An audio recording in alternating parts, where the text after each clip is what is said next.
If you're like me, and went along for the ride that was the Clone Wars movie, 6 seasons of the Clone Wars TV series, and 2 seasons of Rebels, then you already know how epic the long-awaited confrontation between Darth Vader and his former apprentice Ahsoka was in the Rebels Season 2 finale. But, over 2 months and 49 meticulous viewings later, I was left pondering whether or not Ahsoka pulled Darth Vader back towards the light during their confrontation, even if only in some small way or fashion. This certainly isn't to say that Vader was redeemed during the duel, but rather, did his duel with Ahsoka act as a catalyst for his redemption in Return of the Jedi, on the basis that the confrontation had a lasting impact on Vader that stayed with him from that point forward? Initially, based upon what we saw in the Season 2 finale, there is some good evidence for why one may think the duel did have a lasting impact on Darth Vader and initiated his pull towards the light. We saw Vader call out to Ahsoka, almost in a way that was calling upon her not to flee, with no hesitation to confirm his true identity to her. We also saw Vader appear to give a stunned, almost inquisitive look following Ahsoka telling him she wasn't going to leave him this time. You would think that there was a good chance that these actions reverberated within Darth Vader and made a lasting impact that spilled into Luke bringing him back from the dark side. But, as we'll see, it takes more than a little reunion with a former apprentice to pull a Dark Lord back towards the light.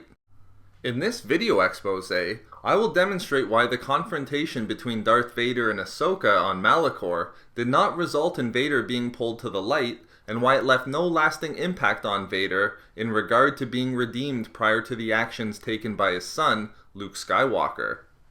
And in case you're not caught up on your Star Wars children's cartoons, allow me, as someone who is, to provide a brief synopsis of the confrontation we'll be talking about. In the Season 2 finale of Star Wars Rebels, Kanan, Ezra, and Ahsoka travel to Malachor at the behest of Yoda in order to seek knowledge that would assist their efforts in defeating the Sith.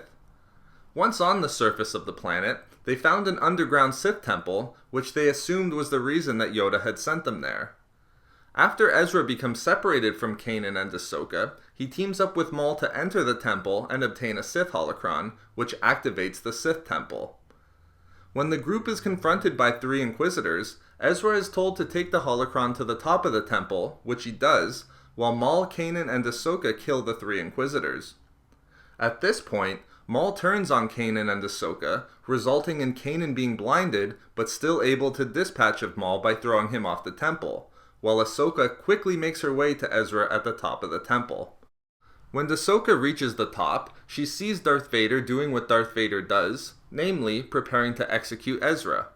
When Ahsoka reveals her presence to Vader, he states that he was expecting her and demanded that she reveal the whereabouts of the remaining Jedi, promising that the Emperor would show mercy if she did. After refusing, Ahsoka vowed to avenge the life of her former master Anakin when Vader tells her that he destroyed him. The former master and apprentice then engaged in lightsaber combat, wherein Ahsoka was worn down by Vader's power, resulting in him force-pushing her off the temple. When Darth Vader made his way back to the top of the temple and attempted to use the Force to pull the holocron from Ezra and Kanan, Ahsoka reappears, and after quickly closing the distance between her and Vader, is able to slash at Vader with her lightsaber, thereby removing a large part of his mask over the side of his face and knocking him to the ground. At the moment that Ahsoka begins to retreat and flee with Kanan and Ezra, Darth Vader calls out to her by name and reveals his exposed face, allowing her to confirm that it is her former master under the suit. Saddened and horrified by this, Ahsoka decided not to abandon him as she did 17 years prior, promising that she wouldn't leave him this time. The sentimentality and show of sympathy was evidently lost upon Vader, as he responded that she will die, and the two engage once again in combat until the Sith Temple exploded in a burst of energy, and leaving the fate of Ahsoka unknown.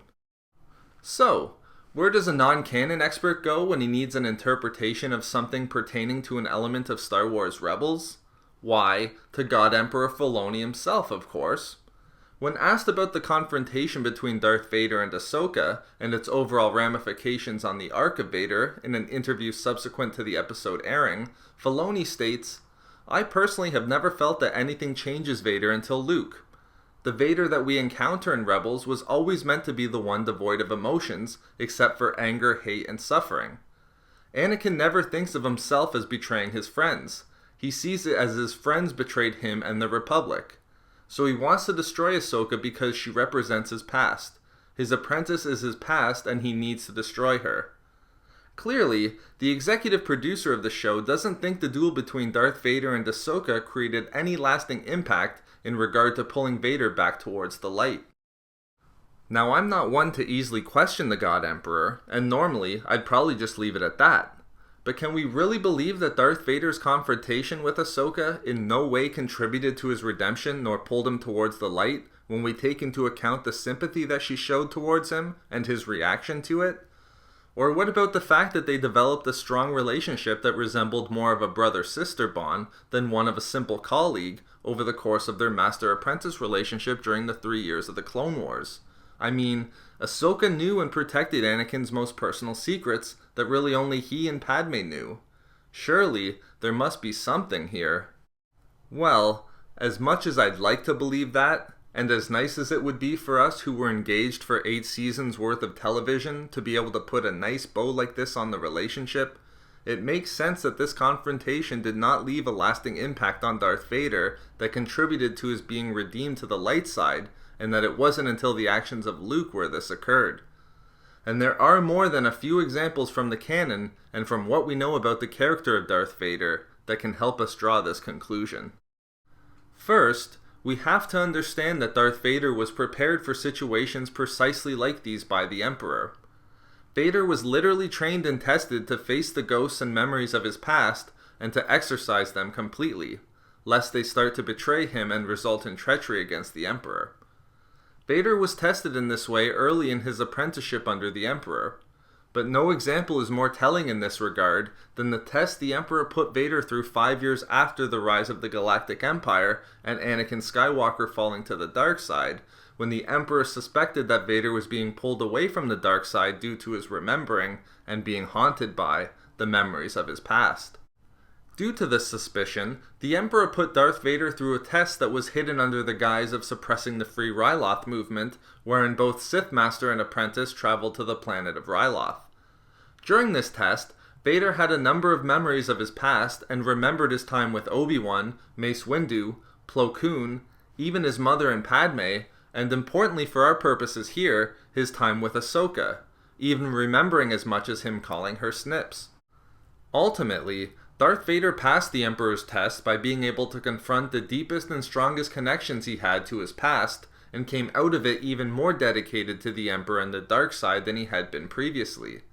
And although we know that Darth Vader wasn't able to fully and completely face the ghosts of his past to become immune to them, seeing as he's ultimately pulled back to the light by Luke, we can certainly conclude from this important trial with the Emperor that by the time of Darth Vader's confrontation with Ahsoka, 12 years after this trial, he's not the type of guy to flinch simply by running into an old apprentice. Second, there are a lot of similarities that we can make between Darth Vader's second confrontation with Obi-Wan and his confrontation with Ahsoka. It is unlikely that Vader and Ahsoka's duel left a lasting impact on Vader in regards to pulling him back towards the light, for the same reason why Vader wasn't pulled towards the light when confronted by Obi-Wan on the Death Star. And if we think about it, Vader would have been more likely to have been pulled towards the light after his duel with Obi-Wan than Ahsoka, considering the fact that they had a relationship that resembled that of brothers, and a relationship that was roughly 4 times longer than the Anakin and Ahsoka relationship. But it's important to remember that Ahsoka represents the same thing as Obi-Wan to Darth Vader, namely, the fact that he was betrayed by his friends and the Jedi from his point of view. And in the case of Ahsoka, the betrayal is even more palpable and discernible, as she left him despite the fact that he was pleading with her to stay with the Jedi Order and to stay with him, so much so that in Season 2 of Rebels, Ahsoka begins to struggle with the fact that she abandoned her master Anakin and was conflicted about the consequences this may have had. So when understanding that it's unlikely that Ahsoka pulled Darth Vader toward the light in some small or lasting way, we should remember that Darth Vader and Ahsoka's confrontation is similar to that made by Obi-Wan 3 years later, as Vader would want to destroy those connected to his past and enact revenge against those that he sees as betraying him and thereby becoming his enemies. Finally, when understanding that Darth Vader's duel with Ahsoka isn't likely to have left a lasting impact on him in regards to pulling him back to the light, it is important to understand how unique and different of a case Luke is for Vader, which is evident by the actions that he took when he discovers that Luke is his son. The differences between Ahsoka and Luke in regards to when Vader discovered their identities is quite striking and telling for our purposes in this video. When Vader senses that Ahsoka is alive, he breaks off from what would have resulted in an important killing run on a rebel ship to engage and kill her. After Ahsoka escapes, and when Vader contacts the Emperor afterwards, he immediately and without hesitation informs his master Darth Sidious that his former apprentice was still alive. Contrast this with Darth Vader's actions when he discovers that Luke is his son. After making a deal with Jabba the Hutt and hiring Boba Fett to locate the rebel who destroyed the first Death Star, not knowing that it was his son at the time, Boba Fett was able to inform Vader that the rebel's name was Luke Skywalker. In solitude, Vader remembered Padme telling him about her pregnancy and Palpatine's half-truth about him killing her, causing him to crack the ship's viewport in his anger, having accepted the fact that Luke was his son. Strikingly different from the situation with Ahsoka, when Vader subsequently contacts his master, he chose to say nothing about the fact that he discovered Luke was his son. Following this discovery, Vader became obsessed with finding Luke, wherein he dispatched thousands of probe droids into the far reaches of the galaxy before finally locating him on the planet of Hoth. Therefore, it's clear that Luke really was a different case, and caused a profound change in Darth Vader that would precipitate his being redeemed and brought back to the light. A change that just wasn't present when Vader discovered Ahsoka was alive and following their confrontation. Ultimately, Luke was a representation for Anakin not of a Jedi or a potential threat, but as his and Padme's son. And this unique position, that couldn't be replicated by anyone else in the galaxy, including Ahsoka, is what ultimately pulled Anakin back to the light. But really, at the end of the day, this scene from the Season 2 finale of Rebels is so great not because of what it says about Darth Vader, but because of what it tells us about Ahsoka and the relationship that she had with Anakin during her time as his apprentice. It is possible to see their confrontation as demonstrating that for all of the evil and destruction that Darth Vader had brought to the galaxy, and would still yet bring, Ahsoka represented the small amount of good that Anakin left behind and had a part in developing. Even knowing what her master had become, she was still strong enough to reject the dark side, sympathize with him, and not abandon him, in order to see their confrontation out to the end, even if it cost her her life. It probably wasn't something that her Jedi training could have adequately prepared her for, and spoke to the bond that she had with Anakin, not just as master and apprentice, but as friends. And at the end of the day, isn't this type of support really what friendship is for?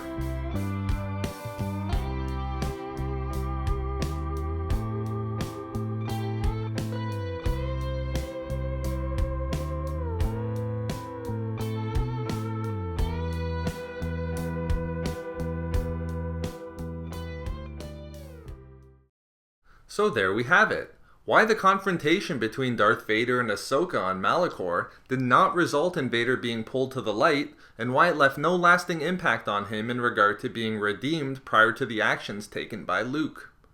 We love making these videos, so why not subscribe for more fun Star Wars theories and discussions? Also, if you enjoyed the video, think about giving a like or leaving a comment. If not for me, for friendship.